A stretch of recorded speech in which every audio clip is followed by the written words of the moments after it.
The Myford ML7 has been the core of my workshop ever since starting this journey into model engineering. The lathe is the queen of tools, but I'd like to tell you why the Myford ML7 might not be the one for you. This little logo here is the first reason. Myford. Myford themselves are a company with a lot of rich heritage and have built many lathes over the years, many designs, and to this day still produce new build lathes under their Myford brand. I think they're now owned by RDG Tools. But the fact it is so well known means that they are essentially collectible items, which just drive the price up so much. The second point is around capacity. Now, to me, this still looks like a large machine. It's about 3 feet in length. It's on a 4-foot table. It has a 14 by 7 dimensions, which mean you can swing a part of 7 inches diameter or 3.5 inches radius over about 14 inches. But that is not actually very large in terms of lathes. Coming from a Unimat, which is what I had before, to this was a ginormous leap. The Unimat would fit on an A3 sheet of paper, whereas this is 90 kilograms with most of the bits taken off of it, and it's quite huge. But relating to the first point, because this is a collectible machine tool at this stage, you end up paying way more for a smaller machine than you would if you went with something like a Colchester or a Boxford, you would charge similar prices, but you get way more for your money. So you might not want to go for a Myford ML7 in particular. What you can see here are some attachments for the ML7. Now, this is a thread pitch indicator, which when the lead screw is engaged and this is locked into place will rotate and tell me when I can start and stop when I'm screw cutting. And this is a lead screw hand wheel. Both of these, I think, are essential additions to the ML7, and you can't really get away without them, or if you can, it's severely limited. But these are some of the cheapest attachments for the ML7. If you look online, you can find things for taper turning, which are £400 or £500. If I turn around to the headstock, this is the default arrangement for an ML7, but the ML7R and related have extra attachments. So all of the gears are inside this gearbox here, but you can get a lever gearbox which fits on the front, which is about £600 or £700 if you want to buy it separately. And across here we have the belts and pulleys, and you have a tri-lever attachment which can engage or disengage individual pulleys, so that you don't have to change gears here, which is literally replacing them with gears like this, nor do you have to fiddle around changing the belts. And as a result, you'll find that some of those attachments are very expensive for what you get. But what I want to talk about is the bore. So related to the size, the bore of this spindle is just over ½ inch, I think. And certainly if you're using collets, the largest collet you'll be able to use is a ½ inch collet. Now, this is a separate conversation because these collets are quite expensive. And that means that you can't pass long stock through the headstock.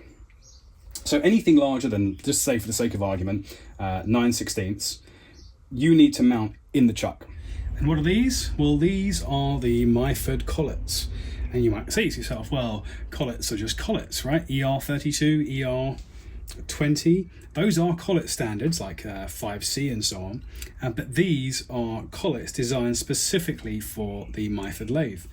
The collet ring here has got a thread that corresponds with that on the spindle, which means you can place the collet in the spindle bore and then close it up with this on top, and you get a super low profile collet.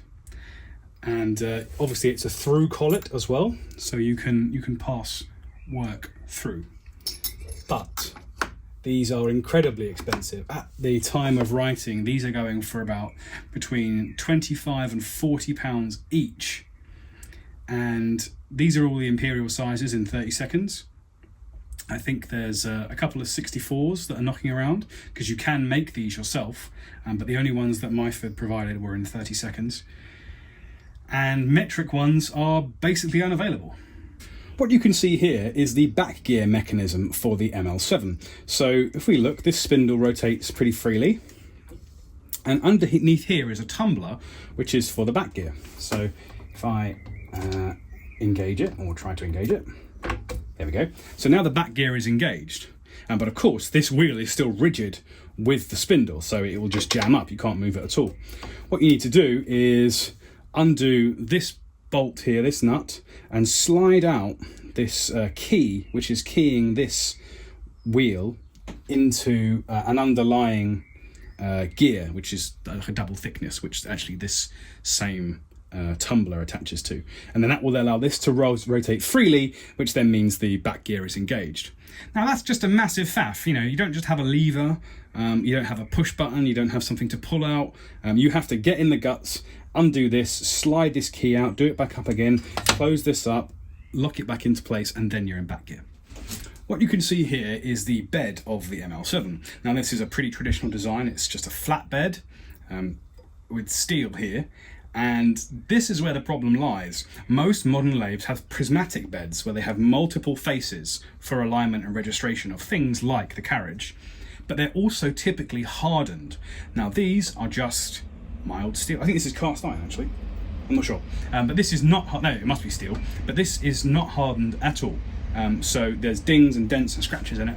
And as you use the machine, year on year, decade on decade, you will start to wear the bed of the lathe. And there's nothing you can do about that in terms of, you know, causing that wear.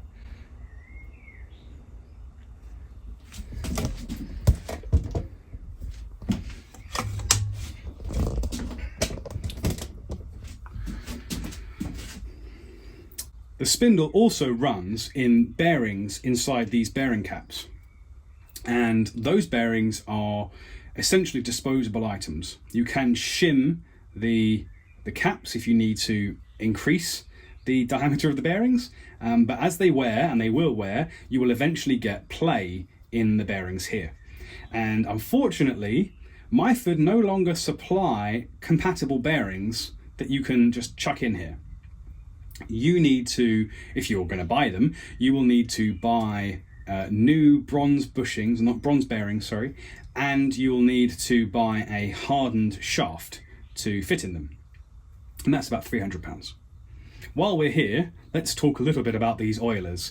Now, these are drip feed oilers. I can't really easily rotate it, but you can see here, you have an adjustment, which is this screw top, which raises and lowers a needle inside the body of the oiler.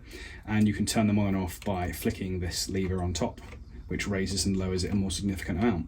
As you can see, there's a huge amount of capacity in here.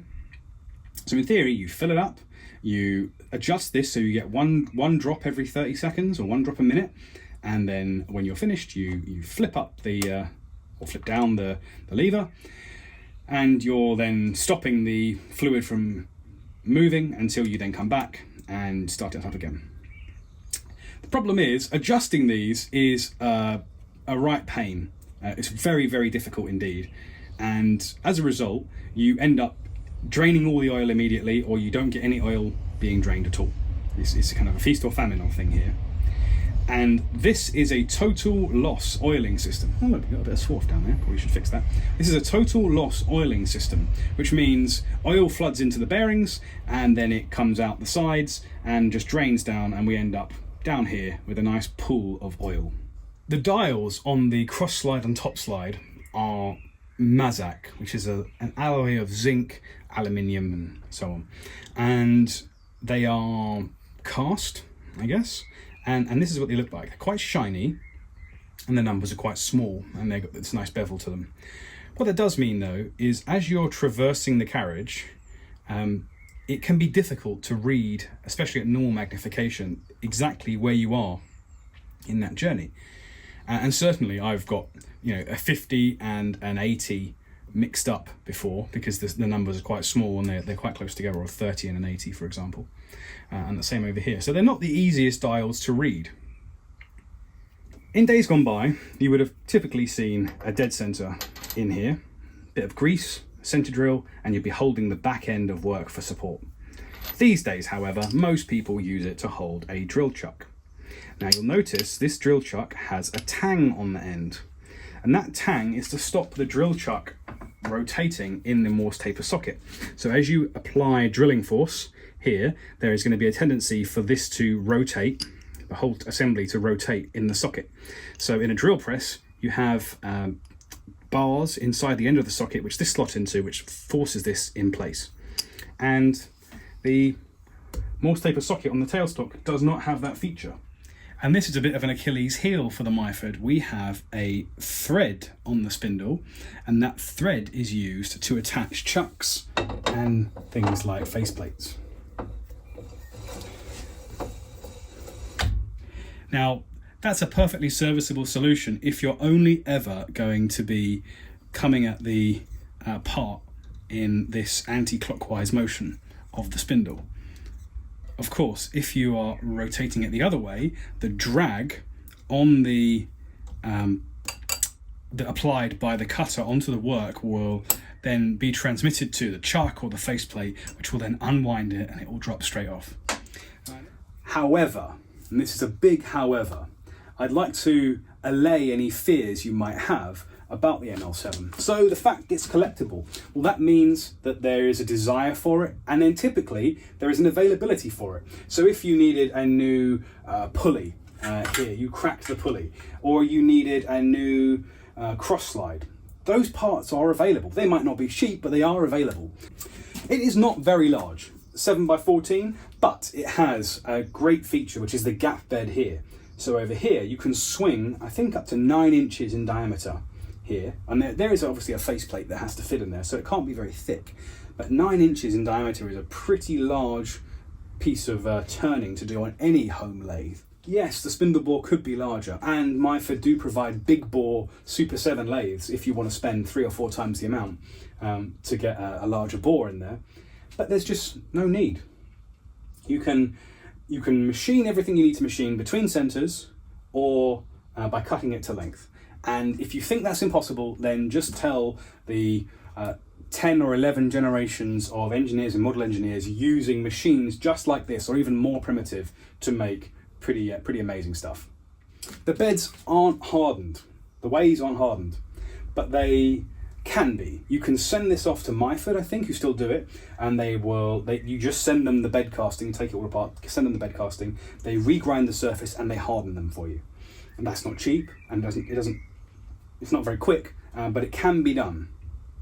Bear in mind, this machine is probably 65 years old, and I can't see any appreciable wear in it. I'm sure there is, but like I said many times, we're not building rocket ship parts here, so as far as I'm concerned, that's totally fine. The dials, the Mazak dials, if you really hate them, you can get replacements. You can get resettable dials, you can get modern laser cut dials if you so desire. I'm inclined to keep these, and what I might do is put some paint on the dial and then wipe it off to give a greater relief to the numbers and the indications on here than the silver on silver. In terms of attachments, yes, the taper turning attachment is incredibly expensive, as is the gearbox and the tri-lever attachment. But these are quality of life changes. They don't functionally change what you can do. And the ones which can change what you do, such as the thread pitch indicator, the lead screw hand wheel, those are really important, and they are widely available. Yes, the back gear is annoying. The back gear is annoying, but it has a back gear. Right, it has a back gear, because most modern lathes you can turn down the RPM, which just adjusts the frequency to the motor, but that gives you way less power. So it's nice and slow, but you can stall it out, you can burn it out. There's no problem at all. This one actually has a mechanical back gear, and that's fantastic for what you need it for. So I hope that on balance you'll agree that an ML7 is a perfectly serviceable and suitable lathe. I certainly would recommend it to anyone, particularly people who are interested in vintage machinery, like I am, or who are machining almost entirely in imperial. And if you are of the idea that it's what you do with your tools rather than what the tools are, then this should be suitable for any model engineering project that you would care to consider, except for very large components of very large engines and machines. And I would heartily recommend this to anyone.